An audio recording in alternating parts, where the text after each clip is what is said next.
There is something happening to you right now, and it is not an accident that you clicked on this video. The universe does not waste appointments.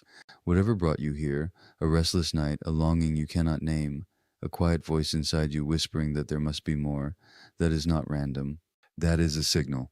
And if you stay with me for the next 22 minutes, I'm going to show you something that most people will live their entire lives without ever discovering.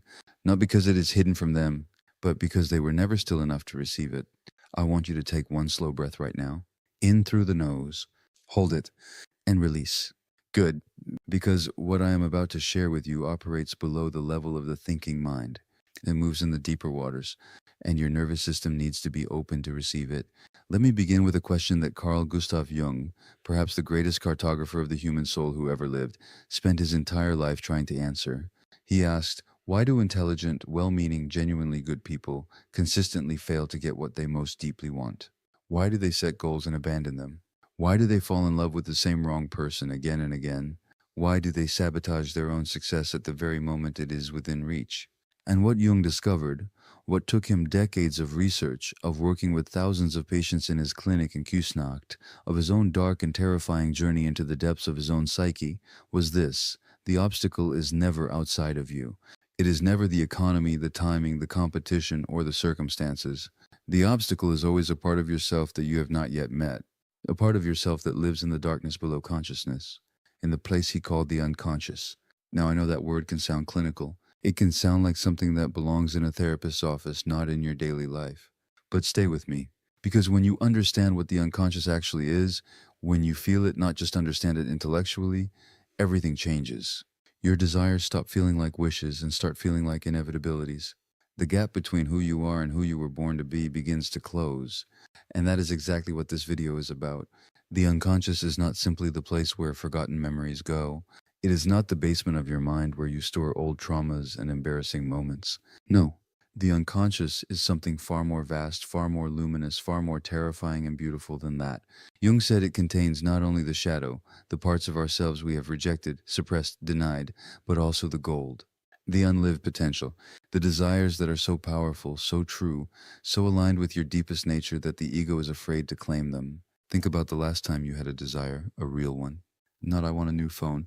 I mean a real desire, the kind that lives in the chest, the kind that wakes you up at 3 a.m., the kind that you are almost embarrassed to say out loud because it feels too big, too presumptuous, too much. Maybe it is a creative life. Maybe it is love that actually sustains you. Maybe it is a kind of freedom that you cannot even fully picture yet, just a feeling, a direction, a pull. That desire did not come from your ego. Your ego is too cautious for desires like that.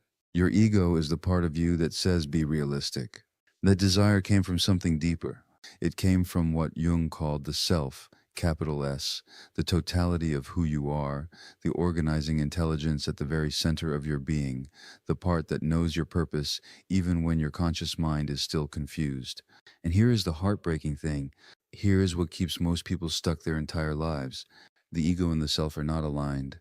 The ego wants safety. The self wants truth. The ego wants approval. The self wants authenticity. And caught between these two forces, most people live what Thoreau called lives of quiet desperation. They have settled. Not because they wanted to settle, but because they never learned the method for bridging that gap. That method is what Jung called individuation. And I'm going to teach you how to use it, right now, in the next 20 minutes, to fulfill any desire that is truly yours. But first, I need you to do something. If you are feeling this, if something in your body responded when I said the words your deepest desire, I want you to type the number 777 in the comments right now. Not because it is a magic number, though it carries a frequency. Not as a ritual, though all true action has a ritual quality. But because the act of naming your awakening makes it real. When you type 777, you are saying to the field, to the universe, to your own unconscious, I am here. I am ready. I am no longer willing to stay asleep. The comment section of this video is going to become a field of intention. And fields of intention are more powerful than most people imagine. Type 777. Do it now, and then keep watching. Now, the method. The reason most manifestation techniques fail, and I know many of you have tried them, the reason vision boards collect dust and affirmations feel hollow, and the law of attraction seems to work for other people but not for you, is not because those tools are wrong. It is because they operate at the level of the ego. They ask the ego to visualize, to affirm, to attract. But the ego is only the tip of the iceberg. It is 10% of your total psychic power. You are trying to move an ocean with a teacup. Individuation works differently. It works by going down, not by reaching up.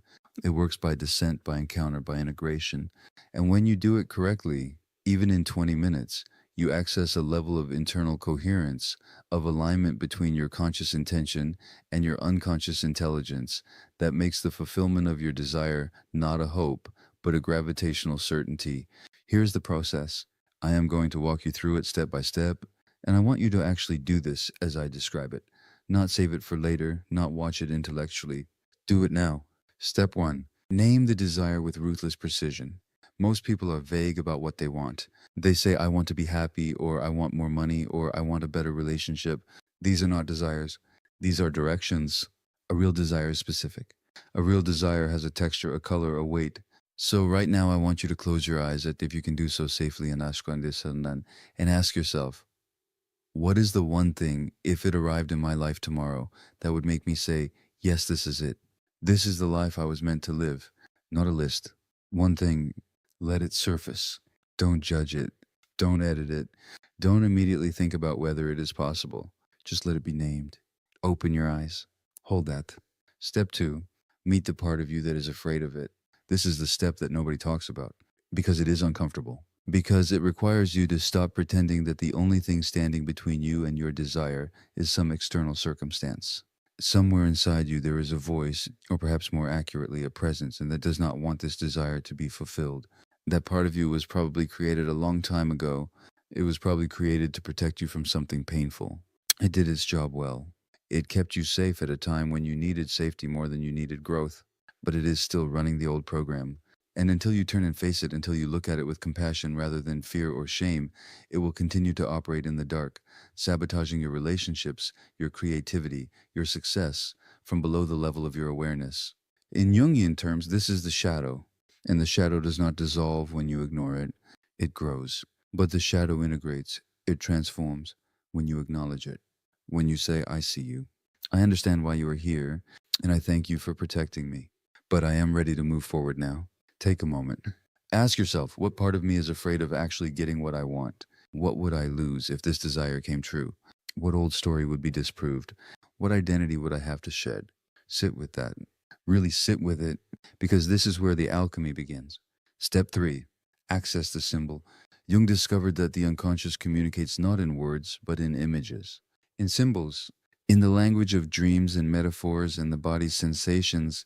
And when you want to communicate something back to the unconscious, when you want to plant an intention so deep that it reorganizes your reality from the inside out, you must also speak in symbols.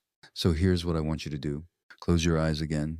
Take 3 slow breaths and allow an image to arise that represents your fulfilled desire, not a strategy for achieving it, not a to-do list, not a logical plan. An image. It might be a scene. It might be a color. It might be a feeling with a shape. Whatever arises, trust it. The unconscious does not make mistakes in this space. It knows exactly what you need to see. Stay with that image for 2 full minutes.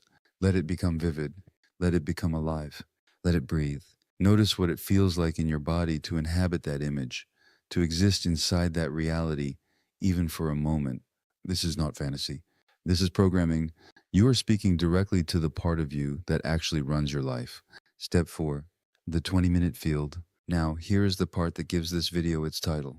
Because the science of neuroplasticity and the ancient wisdom traditions have known this for centuries before the neuroscientists caught up, tells us that the most fertile window for unconscious reprogramming is the hypnagogic state, the threshold between waking and sleep, that drowsy, liminal, in-between space where the critical faculty of the ego relaxes its grip and the deeper mind becomes receptive.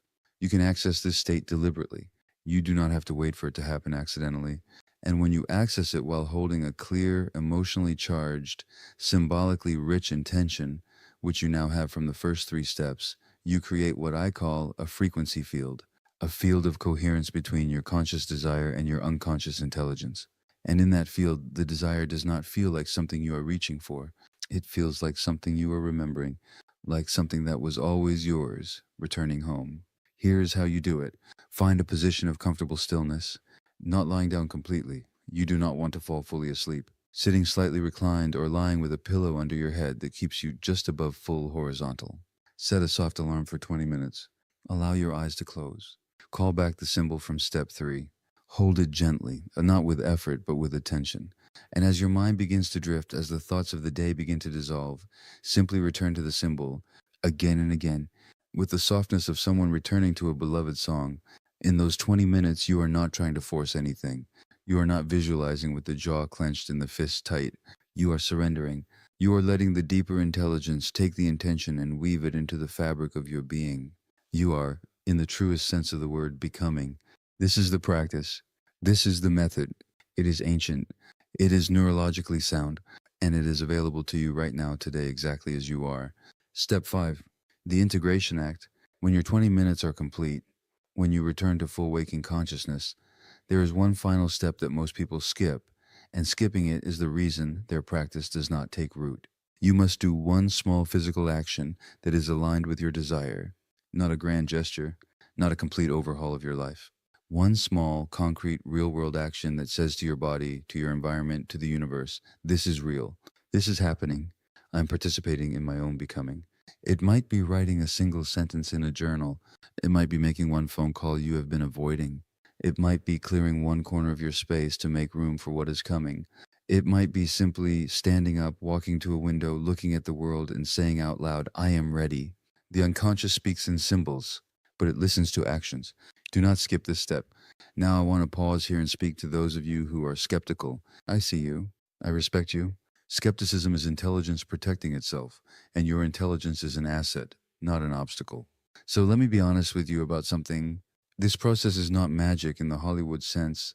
It will not summon your desire from thin air by tomorrow morning. What it does, what it genuinely, demonstrably does, is remove the internal friction that is currently preventing your desire from manifesting.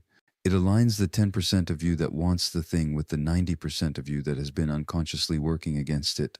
And when that alignment occurs, when the whole of you is moving in the same direction, the external world reorganizes itself around your coherence with a speed and a grace that can feel from the outside like magic. Jung spent a lifetime studying this phenomenon. He called it synchronicity, those meaningful coincidences that begin to multiply when a person is truly on the path of their own individuation. When you become internally coherent, the world around you becomes responsive. People appear. Opportunities surface. Doors open that you did not even know existed, not because the universe is doing you a special favor, but because you are finally asking for the right things in the right way, from the right place inside yourself.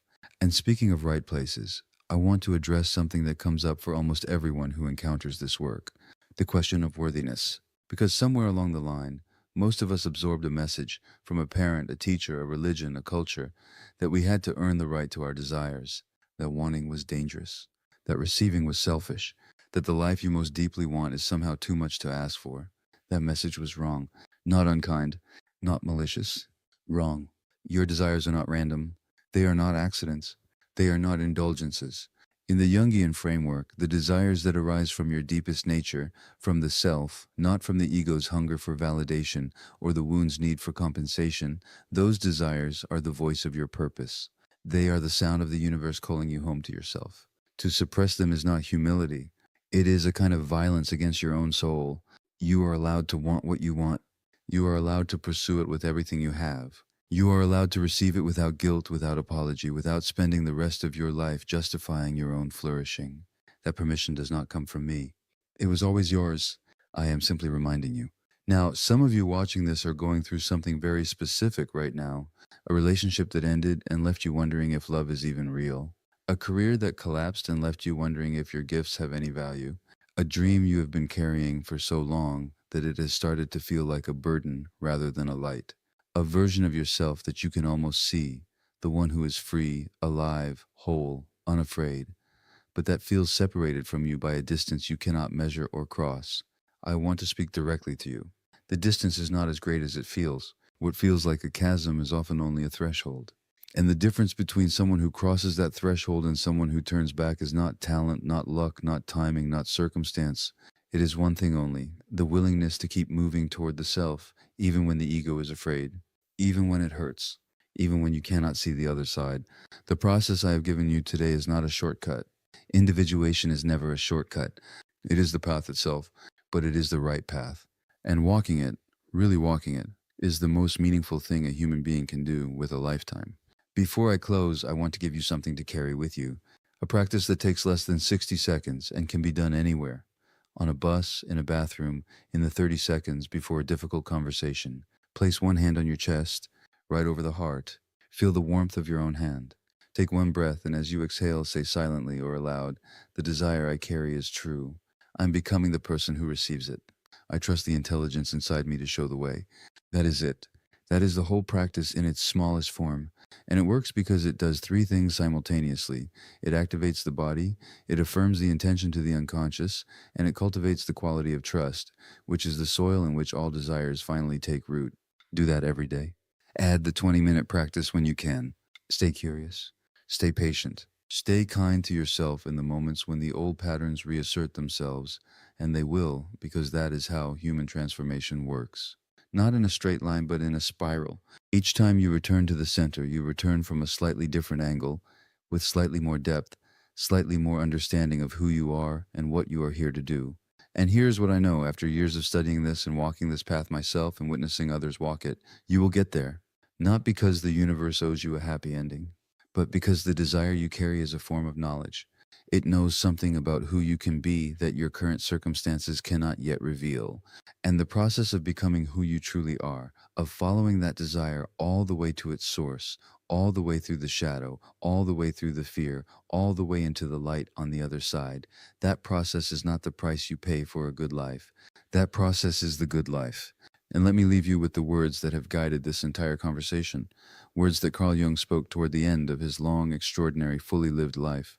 He said, "The privilege of a lifetime is to become who you truly are, not to achieve something, not to acquire something, not to be recognized, rewarded, or remembered, to become who you truly are. That is the privilege. That is the gift that this one brief luminous life is offering you. And it begins now.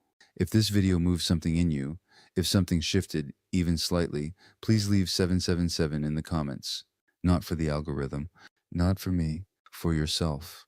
As a record that on this day, at this moment, you said yes to your own becoming. The field is gathering, and you belong in it. I will see you in the next video. And until then, keep going toward yourself. The distance is shorter than you think.